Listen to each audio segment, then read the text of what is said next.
chute des cheveux. Le Propecia, d'abord destiné à traiter les problèmes de prostate, a été prescrit en France à 30 000 hommes menacés de calvitie.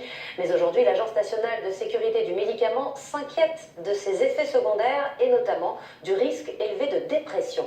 Anthony Joly, Yves Ginca et José Boulestex. Le Propecia est-il un médicament dangereux?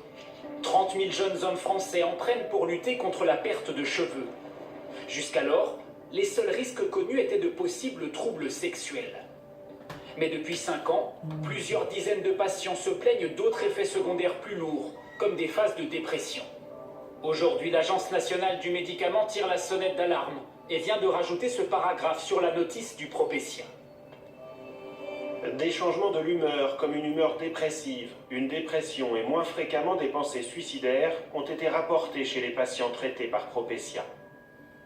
Dans cette notice, on dit maintenant très clairement qu'il y a une précaution, une sorte de mise en garde qui alerte vraiment le patient sur la survenue éventuelle de ces troubles et qui leur demande d'arrêter le traitement et de consulter son médecin. Sylvia Millon-Mathieu, elle, n'a jamais été alertée sur la possible dangerosité de ce médicament. Son fils, Romain, a mis fin à ses jours en juin 2016, à 25 ans. Il a pris le Propecia pendant 2 ans et demi avec de nombreux effets secondaires qui n'ont pas alerté les médecins. Il n'avait plus de force, sa mémoire était une véritable passoire. Il ne se souvenait plus de ce qu'il avait fait 5 minutes auparavant. Il avait développé de grandes phobies sociales.